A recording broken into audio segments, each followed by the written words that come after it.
6월 6일 현재 아침 5시 반입니다. 제가 지금 집에서 출발해서 제가 일하고 있는 스트라포드시의 캐나다 포스트에 도착을 6시 5분이나 10분경에 할 것 같습니다. 그러면 이미 제 자리에는 제가 솔팅, 분류를 해야 될 레터가 준비가 되어 있습니다. 보통 한 케이스, 많게는 어제같이 월요일 경우에는 4케이스 정도가 있을 것입니다. 4케이스 정도를 분류하는 데는 약 한 1시간 반에서 2시간 정도 걸리고요. 한 케이스가 있다면 30분 정도 걸릴 것입니다. 양은 지금 전단지에 많이 좌우가 되는 것 같습니다. 전단지가 많이 있으면 일일이 전 세대의 컴파트먼트라고 하는데요, 우편함에 직접 다 꽂아야 되기 때문에 시간이 상당히 많이 걸립니다. 많게는 4개가 있을 경우가 있고, 없을 때가 제일 쉽죠. 금방 하루가 끝나고 한두 개 정도가 보통 있는 경우가 많습니다. 처음에는 레터를 분류를 하고, 그 다음에는 잡지라든가 그 다음에 작은 소포들이 별도로 또 분류하는 데가 있습니다. 그런 큰 소포가 가장 늦게 분류가 되고 또 저한테 할당이 되는데요, 어떨 때는 기다리는 경우도 많이 있습니다. 보통 그날은 플라이의 양, 그리고 사인을 받아야 되는 소포가 많은지, 또는 커스텀 피라고 그래가지고 세관 비용을 받아야 되는 소포가 많은지에 따라서 그 시간이 얼마나 걸리는지 좌우가 되는 것 같습니다. 저는 월요일에는 5시에서 5시 정도 집에서 출발하고요. 다른 날 같은 경우는 5시 반이나 6시에 출발을 합니다. 월요일은 통상 양이 많기 때문에 끝나는 시간은 12시에서 어쩔 때는 1시 정도에 끝나는 경우, 다른 날은 보통 10시에서 11시 사이에 끝이 납니다. 그래서 점심을 거의 집에서 먹을 수 있는 그러한 상황입니다. 제가 이 작업을 우연하게 시작을 했지만 정말 저한테는 괜찮은 일인 것 같아요. 일단은 일을 하면서 운동도 되고요, 또 자기 일만 열심히 일찍 끝나면 언제든지 일찍 끝내고 집에 올 수 있는 장점이 있습니다.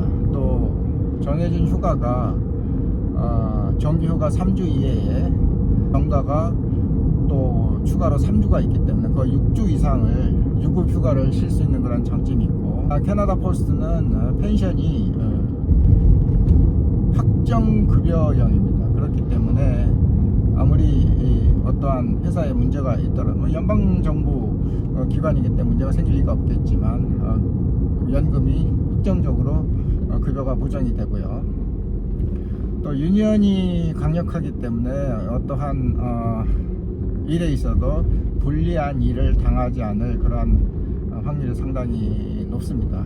또 저희같이 이민자가 아주 전문적이거나 유창한 영어가 되지 않더라도 할 수 있는 일이라고 생각합니다.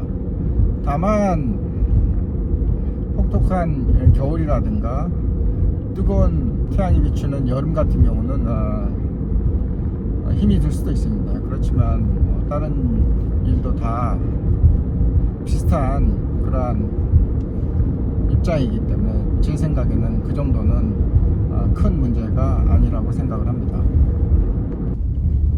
지금은 10시 7분이고요 저는 일을 마쳤습니다. 그리고 집으로 돌아가는 길입니다. 오늘은 어제보다 메일이라든가 소포 등이 3분의 1 정도밖에 되지 않았던 것 같고요. 전단지도 하나밖에 없었기 때문에 배달하기가 아주 쉬웠습니다. 제가 캐나다에 온 지 이제 16년이 지났습니다. 처음 와서 비즈니스를 할 때는 갑의 위치였던 것 같아요. 그런데 비즈니스를 그만두고 일을 하다 보니까 의뢰이치가 되는 것 같습니다. 그래서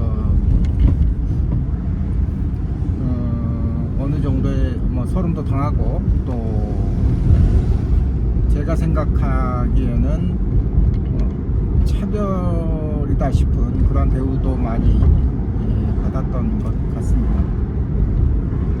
캐나다 포스트는 일주일에 한 번 정도 전체 직원 회의를 하는데 안전을 상당히 중요하게 많이 강조를 합니다. 저희가 배달을 하는 일이다 보니까 사고가 많이 발생하는 것 같고요.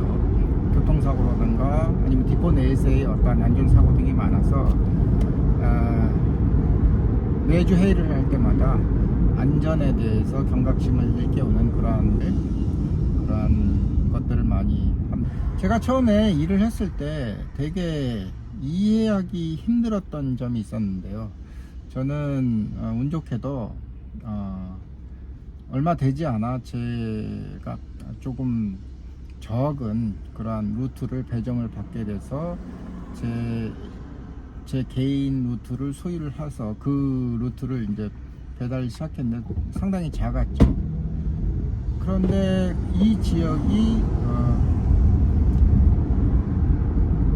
새로운 집들이 많이 개발이 된 그런 지역이었습니다. 그래서 일주일에 많게는 10집 이상 새로운 집들이 생기게 되고, 저는 또 새로운 배달을 하게 됐는데 이 월급을 받아보니까 업데이트가 되어 있질 않는 거예요. 그래서 제가 슈퍼바이저 매니저에게 직접적으로 이러한 것에 대해서 시정을 요구하였지만 잘 되질 않는 거예요.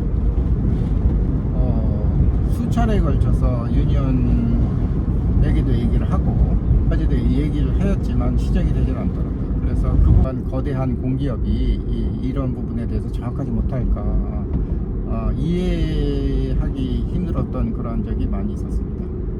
소포를 잃어버린 적이 딱 한 번 있었습니다. 그 리타이어먼트 홈에 있는 그 우편함이었는데 제가 직접 열쇠를 열고 들어가서 리타이어먼트 홈 안에 있는 우편함에 소포를 넣고 왔다고 저희가 그 GPS를 통해서 위치 추적도 가능하니까 언제나 제가 소포를 스캔을 하고 그 위치가 어딘지도 나왔는데 고객은 그 소포를 찾지 못했다는 거예요. 결국 그 소포는 찾지 못하였습니다. 이러한 경우에는 캐나다 포스트가 그 소포의 가격을 소포 배송할 때 고객이 이야기를 하기 때문에 그에 상응하는 어떤 보상을 하는 걸로 알고 있습니다.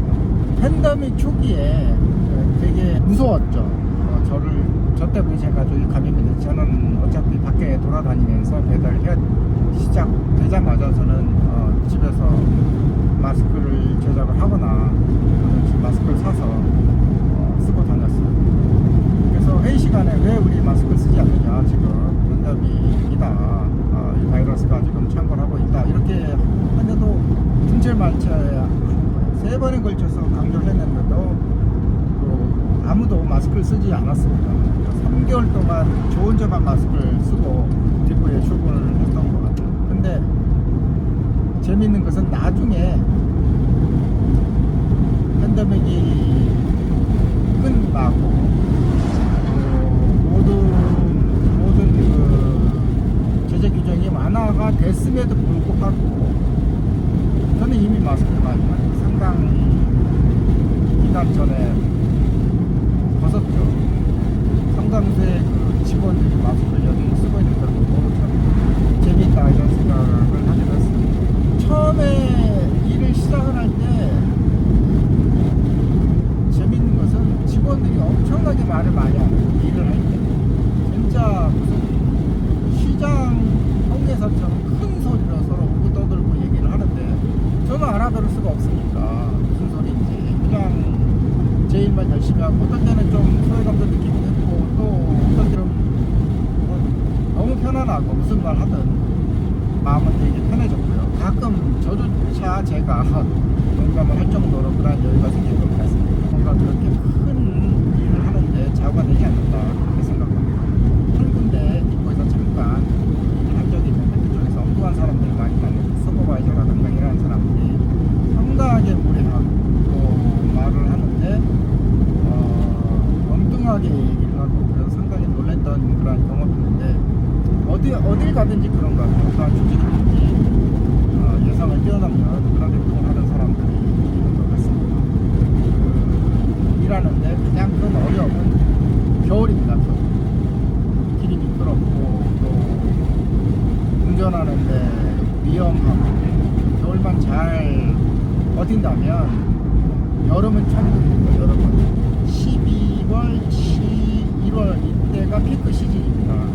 소포라든가 당고라든가 내일이 거의 여름의 한 3배 이상 수준의 그런 물량이 되기 때문에 상당히 힘들고 어렵습니다.